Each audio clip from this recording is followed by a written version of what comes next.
This is a big week for Brexit. The Great Repeal Bill and so forth is coming, and Article 50 is being triggered.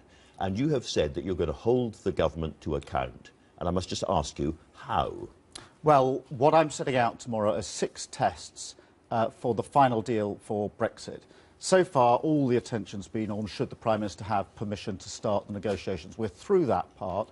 Now, what comes into focus is what is the right deal, because this is about our future relationship with the EU. So I'm setting out 6 tests for the government. We then start a 2-year process, probably more than a 2-year process, and it's for the government to negotiate and come back with a deal that's right for our country. And luckily and happily for us both, I have your 6 tests here. I won't go through all of them. No. You say you want a strong, collaborative future relationship with the EU. I would suggest that everybody wants that. Well, you say that, but I think some of the pure Brexiteers actually want us to crash out either at the Article 50 stage in 2 years or before that. So I accept that the majority of people want a collaborative, strong relationship. But it is important to say that because not everybody's in that place. You'll have seen the words of Michel Barnier and others this week about what might happen if we don't have a deal. In your view, how damaging would it be not to have a deal? Oh, very damaging. Very damaging economically. That's what the CBI, what the Mayor of London and many others have said in pure economic terms.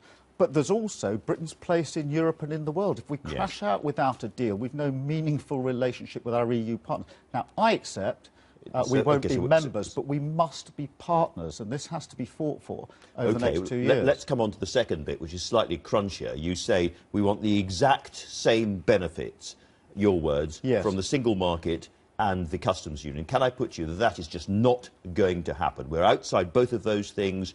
Michel Barnier and others have made it absolutely plain that we cannot get all the same benefits as if we were inside, and therefore that is a hopeless thing to ask for. Well, we're not inside. I accept that. I do not accept that we can't have the same benefits achieved in same benefits? Now, those words, exact same benefits, are not my words.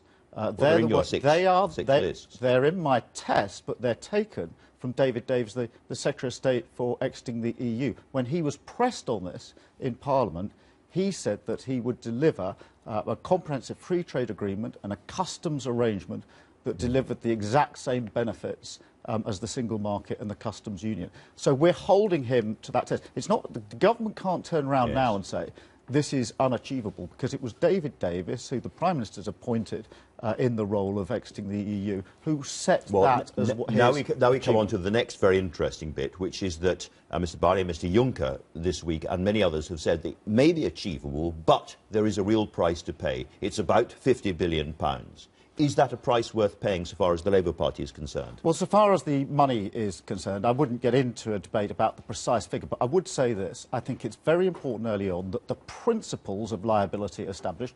What is the money for? What are the principles that are to be applied to it? And then I think the Prime Minister should say loud and clear, we are a country that complies with our international obligations. And when a figure is arrived at, that is a figure that the UK, as an international country, you accept would that pay. we would have to pay a fairly hefty bill, let's not talk about numbers, but a fairly hefty bill in return for getting free access to the single market? Well, as I say, there will be principles, there will be a bill, and I think we should say loud and clear we're a country that honours our obligations. Now, how much and over what period is to be negotiated? I'm very strongly of the view that there ought to be transitional arrangements from March 2019 until we reach and conclude the strong collaborative relationship that we need. So that could be paid over a longer period if we get the right relationship. Now, among the other lists, I won't go through all the tests, but you talk about the fair management of migration in the interests of the economy and communities, which, if I may say so, is a fairly bland thing to say. Can I ask you to explain to us in a single sentence what Labour's immigration policy now is?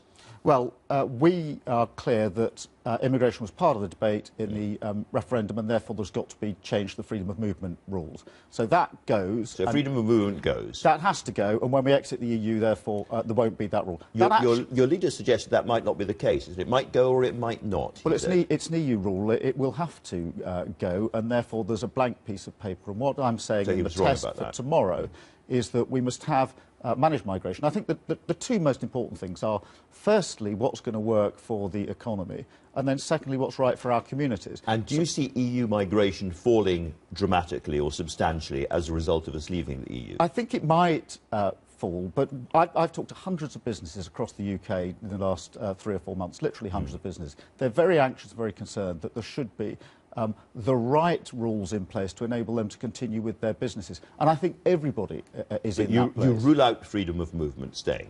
Well, freedom of movement's an EU rule, and therefore that will go. There will be a blank piece of paper, and we then start with the principles that we need to apply to a future-looking immigration policy. So your leader said, and I quote, "We do not rule it out."